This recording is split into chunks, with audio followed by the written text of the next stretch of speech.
we light our chalice flame today, as chalice flames are lit in our brother and sister congregations across the world.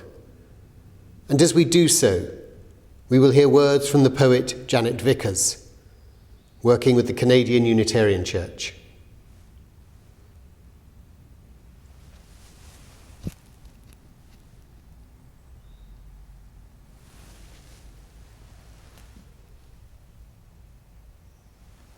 Breath of the divine, light a flame of reflection in all that we do. Breath of creation, light a flame of connection in our circle of care. Breath of wonder, light a flame of inspiration to cultivate participation.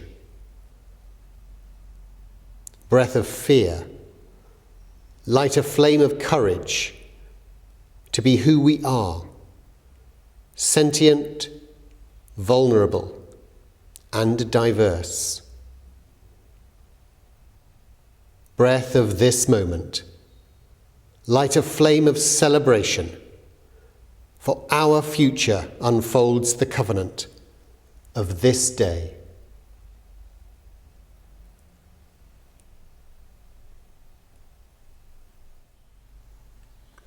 Welcome. Welcome to this meeting house today, this closed meeting house from the Sevenoaks Unitarians. It has, as I've regularly said from this place here, been a very busy week. And key, of course, or the biggest news story internationally that we saw was the inauguration of the 46th President of the United States, Joe Biden. There's lots of things that we can say about the transition between the two presidents, about the difference in their approach, the difference in their styles, and all those other points. One thing, however, that really struck me this week was just before the inauguration ceremony began. Joe Biden, a lifelong and still practicing Roman Catholic, headed off for a private service. Yes, the press were in there, but he headed in for a private service at the Roman Catholic Cathedral in Washington, D.C. before the event.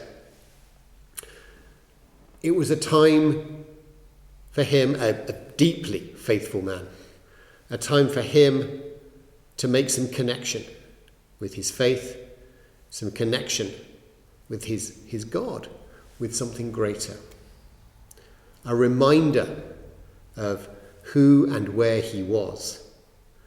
A time to step aside, a time to connect, to prepare.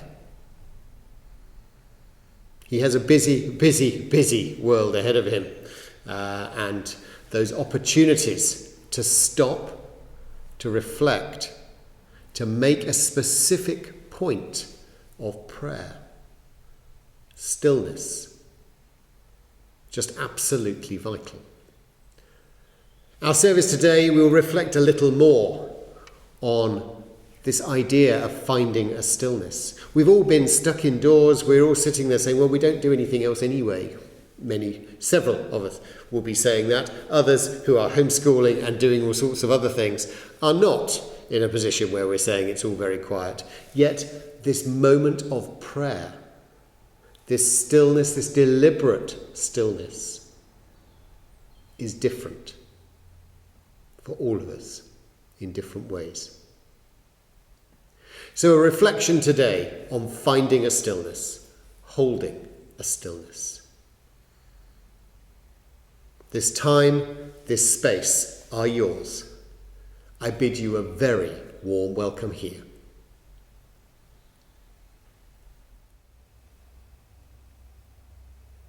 Our first hymn is a gentle one. Our service today is about finding a stillness, a place away.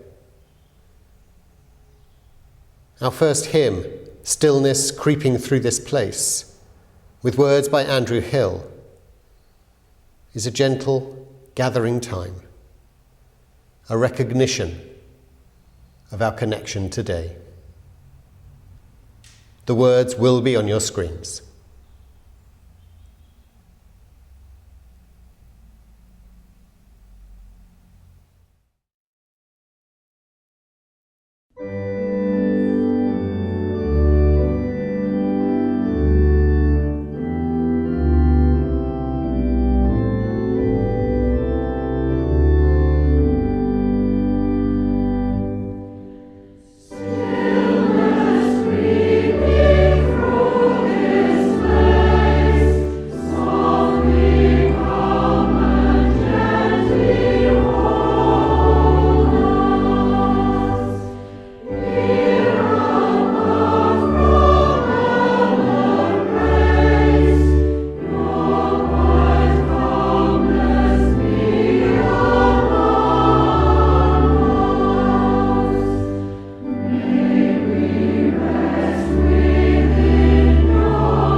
Our first reading today comes from David Usher's book, 12 Steps to Spiritual Health. Now, David was minister here at Sevenoaks. He was the minister before me, and he left here in the late 2000s. But the book was written around 8 or 9 years ago, and we read it here in the meeting house. The congregation read it as a book group book. It is 12 steps to considering, reflecting on, perhaps changing your spiritual practice, your spiritual life. It's a great book, strongly recommend. We may well do it again as a book group here, perhaps quite soon. Now, what I'm going to read now are just some excerpts on his chapters on what is spirituality.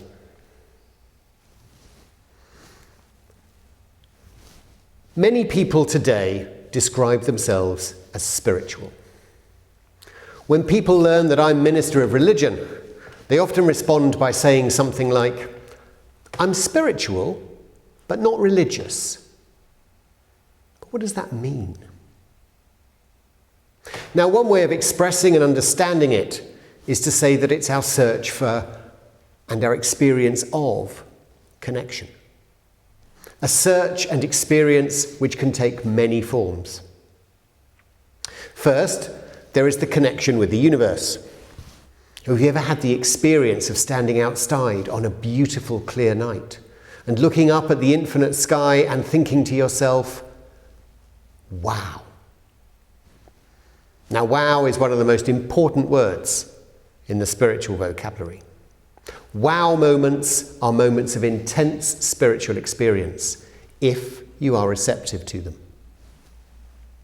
So you look up at the stars and you know that even the closest star is so far away you can't even begin to comprehend the vastness of what you are looking at. And that the earth is the merest speck of insignificance compared to all that is. You might know all of that, yet on this speck stands all that is precious to you, everything of love and of beauty and of creation. How did this miracle happen? Why did it happen? Why did it happen to me? And when you ask such questions, you're delving into the life of your spirit. You are connected to it. You are physically connected with everything you see around you. But more importantly, you're connected by invisible bonds, the bonds of the spirit.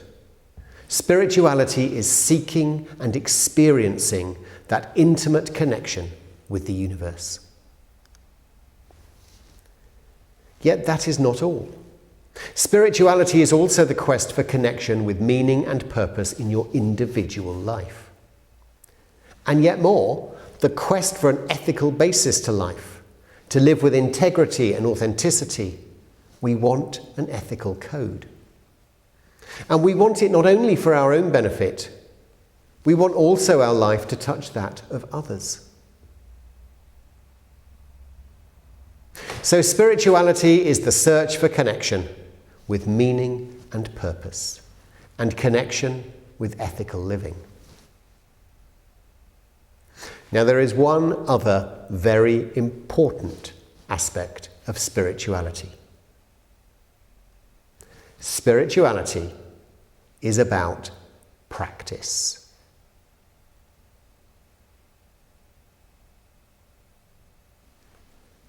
The words of the Reverend David Usher.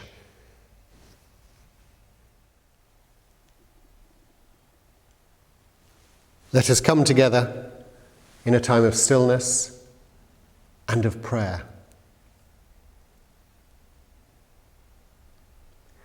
We are products and partakers of the divine, whether we like it or not, as are all things that live, all things that exist. With our minds, we explore the mystery that is divine, seeing light in darkness and darkness in light. As our souls seek communion with each other, in love and in fellowship, so they seek and find the divine. We cannot see the divine face to face, yet we encounter the divine all the time and everywhere. If we have eyes to see and ears to hear, senses to connect with what is around us, and spirits to reflect. The divine is the great mystery. We can never really know, and yet the divine is no mystery at all. May we have the clarity and the humility to realize it.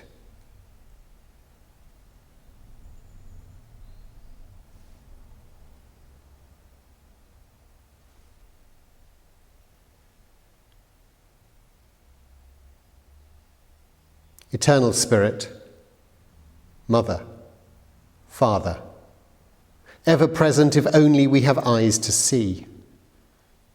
We stand in awe in the presence of the universe. In its proper time, may the mystery unfurl before us. Though fettered by our material desires, may the depths of the Spirit uphold and guide us. May the great gifts of the earth sustain us. May the universe forgive our faults and our follies, and may we in equal measure be forgiving. May we ever turn our eyes toward the light to dispel the darkness which would engulf us. We give thanks for the bounty of the universe, which abounds with power and glory beyond our greatest imaginings.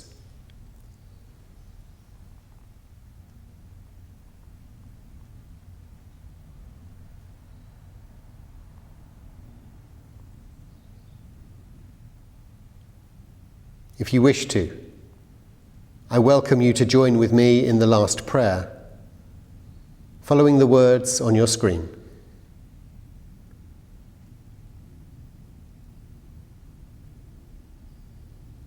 Eternal Spirit, we meet together that our lives may be transformed. May our misdeeds be washed from us, and may we be cleansed of our wayward deeds and thoughts. Each of us knows in our hearts we are not perfect. We have let ourselves down. We seek to make amends. May we have truth in our inner souls. May we recognize the joys of living lives in love. May we seek the presence of the divine to restore us. Heal us, O Spirit. Make us anew.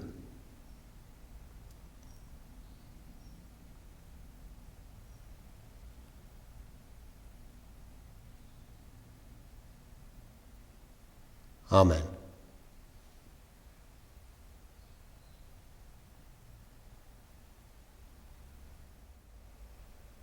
Our second reading is from a book by Brent Bill. He's from Indianapolis, and Brent Bill is a leading voice in Quaker spirituality. And this is from his book, Holy Silence.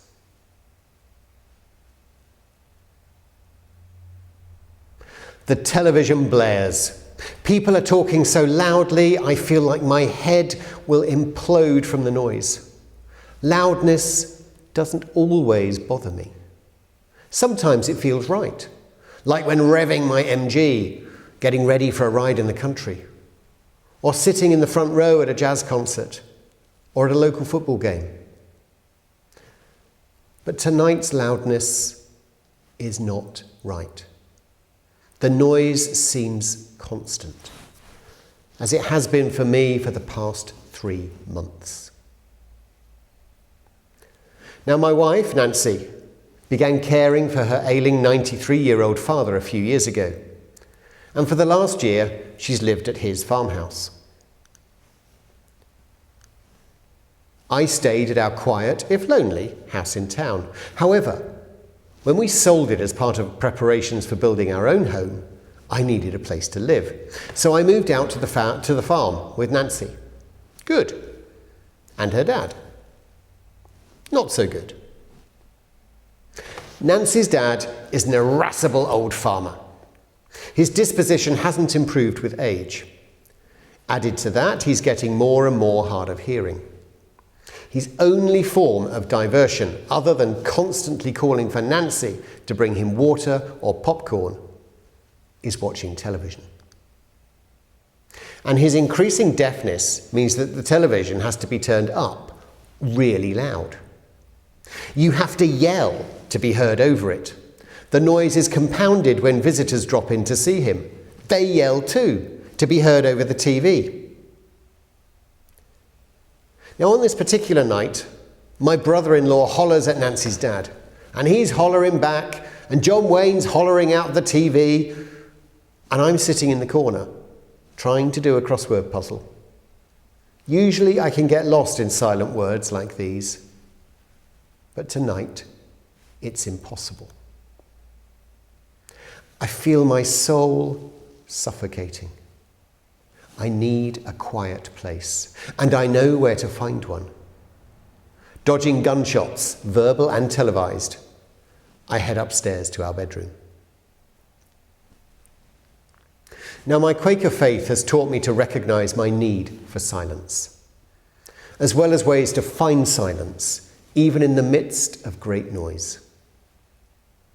My faith has taught me I do not have to be on a silent retreat, deep in a monastery. Silence takes me on an interior retreat. I've learned I do not have to be imbued with Zen-like natural grace. Silence teaches me contemplation. Silence turns my soul into a sanctuary. The holy hush is realised even in the din and drone of everyday life. It can find me when I'm surrounded by daily noise. It can find you too.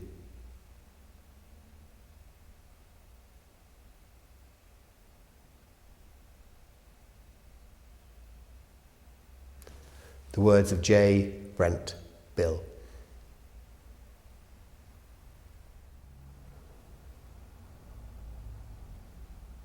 With those words from Brent Bill of the importance of finding the silence, our second hymn is Carl Seeberg's translation of a hymn from the Transylvanian Unitarian tradition. This is Find a Stillness. The words will be on your screens.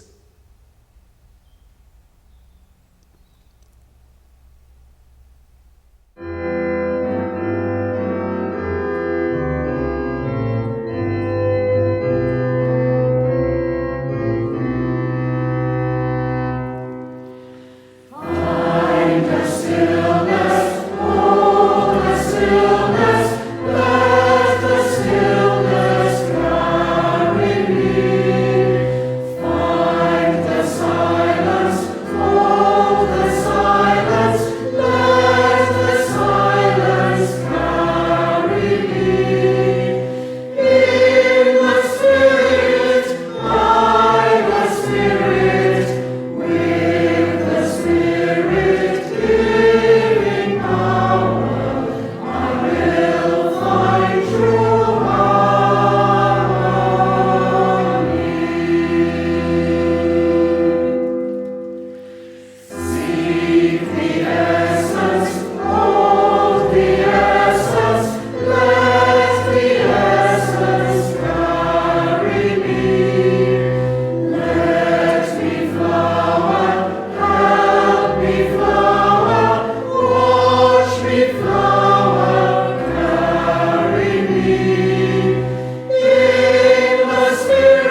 a spiritual life, living a spiritual life, finding stillness, holding stillness, prayer.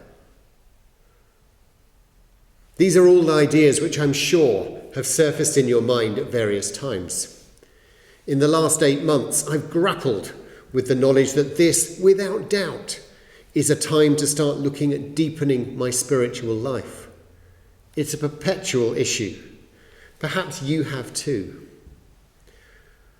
And many of you watching this will, in restrictive times, have chosen to attend a place of worship regularly. Perhaps this one, perhaps another in Kent, perhaps elsewhere. Or maybe you don't, or you haven't. But you've recognised in yourself a desire to find something greater in life, a step away, perhaps a place of community, a place of searching. Alternatively, these YouTube videos might have drawn you in, or you might even be here for the first time today. Whichever. Yet we watch, we listen, we reflect, perhaps we sing, and maybe we pray too. Now, as Unitarians, we are, of course, free to explore many different aspects of our spiritual natures through a wide range of known and self-developed spiritual practices. Ideas from different religious traditions, paths elsewhere. Not copying, but trying to understand a little of the purpose, of the intent, and finding a way that we might make those similar connections. Now, this is not, of course, an unusual thing. Religious traditions, the ways of spiritual development, have generally been built up over hundreds of thousands of years. They've often evolved and altered to reflect new ideas, new ways of life. It must be seen as quite reasonable that there are a number of different truths that have been found and developed by different people in different places. Paganism, Taoist practice, Hindu philosophy, Buddhism, Jainism, Judaism, Christianity, Islam, Unitarianism, the Sikh paths of the 10 Gurus, and many more. These are all different paths, different traditions, yet they are connected by several common threads. So what binds these threads together? Well, firstly, these are all religious traditions. And religious traditions, if they are to survive, are dependent on people. And a religion or a spiritual path does not exist without them. It requires people to breathe life into holy words. It requires people to pray, to listen, to gather, to go out into the world and to try and make it a better place. But surely we don't follow a religious path, however you might describe a religious path, simply to help continue the existence of that religious tradition. What would be the purpose of that? We're here, surely, to find spiritual nourishment for ourselves too, individually and in community, because to do that is to give us the strength and the inspiration to work together for that better world. Now, this spiritual nourishment is something that's really hard to define. When we eat healthy food or exercise, we're nourishing our bodies. It can be seen very clearly and physically. We can see precisely what we're doing, and there is usually a visible benefit too. And the process of spiritual nourishment is often less easy to describe. Yet it's as necessary as physical if we're to live a healthy, balanced life. Mind, body and soul is not a catchy, memorable phrase for nothing. The food and exercise will help with the body. Spiritual practice is the part that will help with your mind and your soul.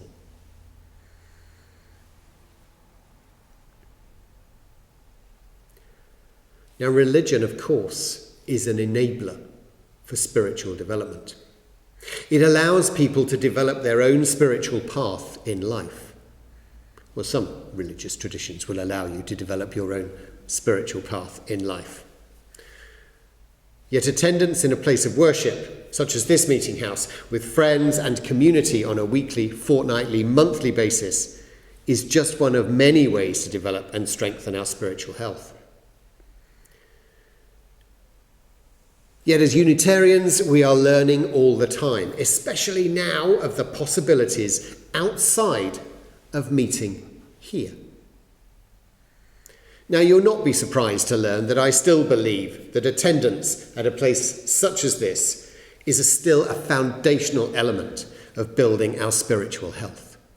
And I really do look forward to the time we can open those doors again. But it really is not everything. Just as our developed love and trust for one another in the congregation is just the start of making the world a better place, we cannot do it all within these four walls, or within any four walls. We must go out into the world and live that life more widely. But spiritual practice is a way of keeping ourselves topped up.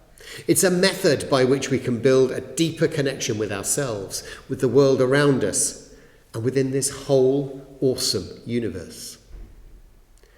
And for some, indeed for many, it's a way of connecting with their God, however they might describe that, with the all that is, with the interdependent web of existence in which we trust and on which we all rely.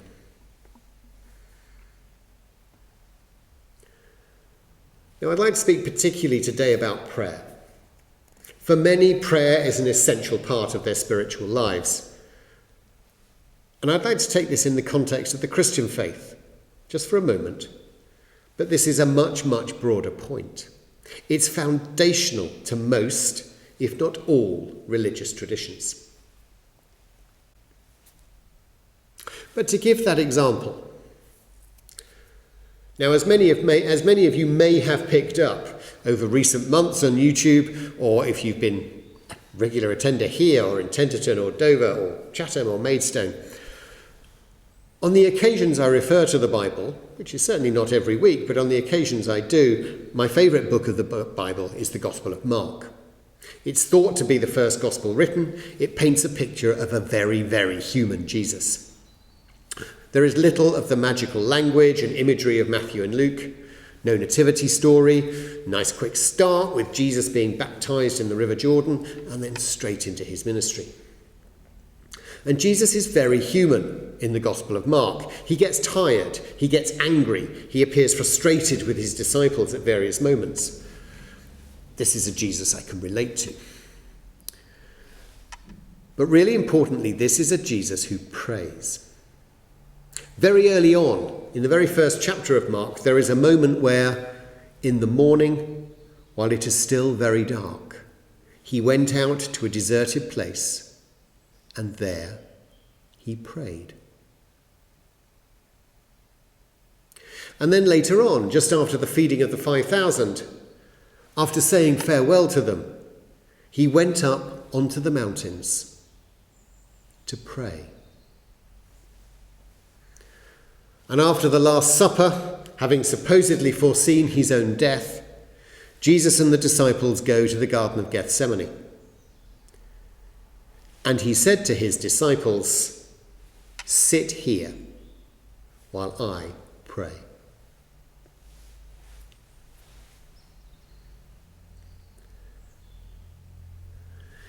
Now, I'm not sure about you, but generally the Jesus stories I remember from the Bible, whether I believe them to be factual or not, but the Jesus stories I remember are the ones with clear action.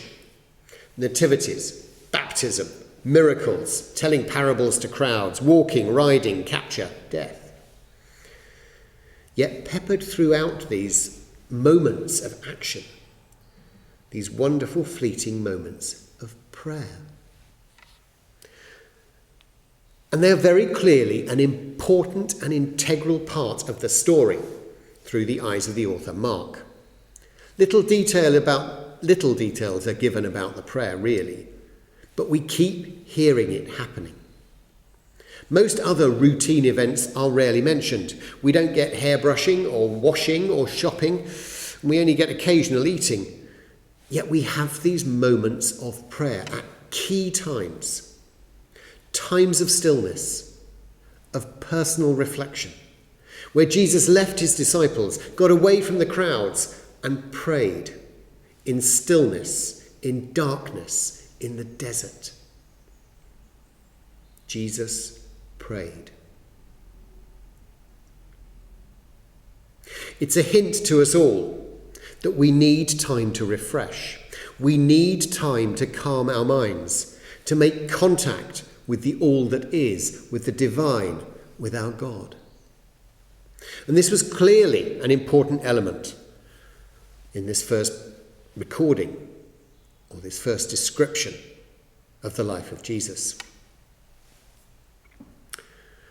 Now, in another gospel, thought to be the second one written, the book of Matthew, the idea of personal prayer and its importance is strengthened. In the 6th chapter of Matthew, in a very long passage setting out the many, many, many demands expected of a good life, how to treat others, how to serve God, how to be perfect, there is this passage where Jesus sets out some guidance on prayer. And this is the guidance he gives.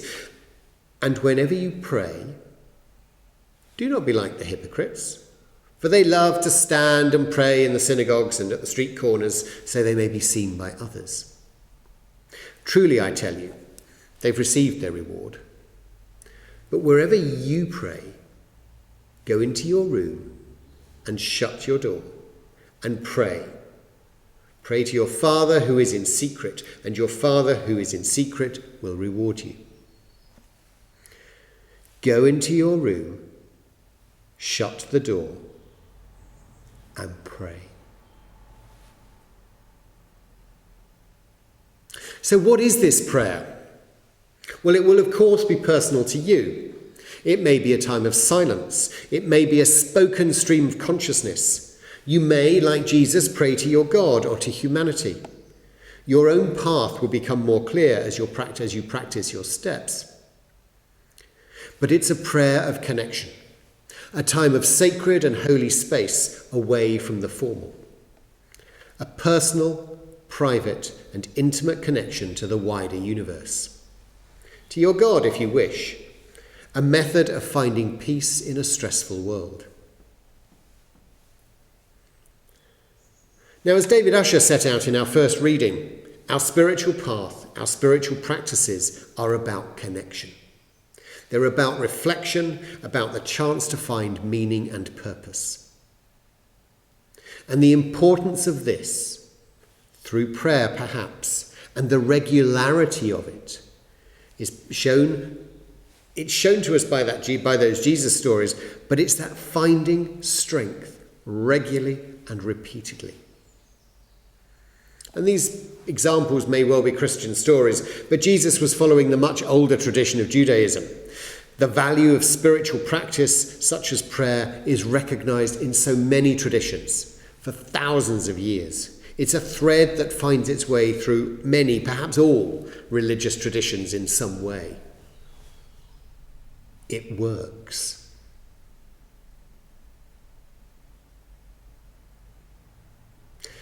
Now, in our second reading, we heard Brent Bill's need for silence. Quaker worship and practice is dependent on silence, a time to allow the mind to settle, to attune with something greater, to find peace. And for many Quakers, probably most, this is a time of prayer. This is an opening up to God, or to that greater something. A setting aside of time for a personal engagement with the all that is.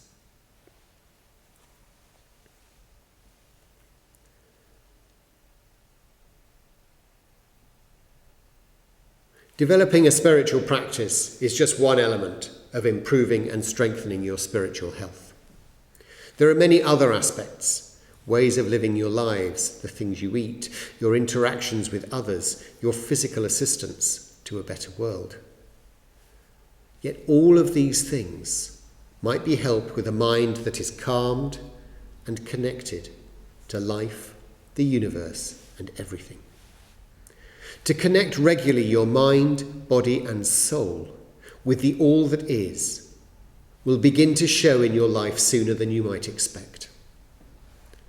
Your subconscious recognition of being part of something greater, of being a necessary yet tiny element in this great organic machine called life, may become more clear.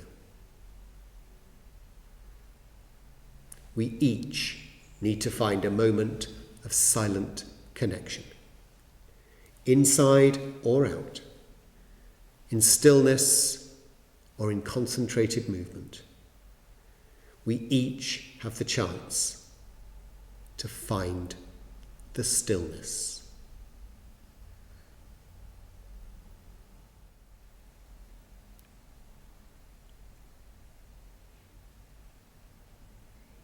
Let us come together purposefully now in a time of stillness, a time of quiet, a time of connection. As we settle our bodies, perhaps closing our eyes, focusing on our breath, I shall speak some words. I shall strike the singing bowl, and we'll come together in stillness and silence together. That silence will be broken with music, but the stillness will remain as we continue our reflection and our connection.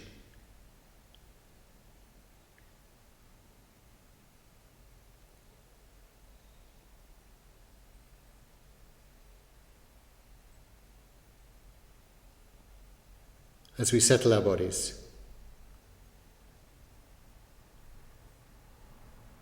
with words from the 12th century Muslim mystic Rumi. Which is worth more, a crowd of thousands or your own genuine solitude? Freedom or power over an entire nation? A little while alone in your room will prove more valuable than anything else that could ever be given to you.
Some closing words.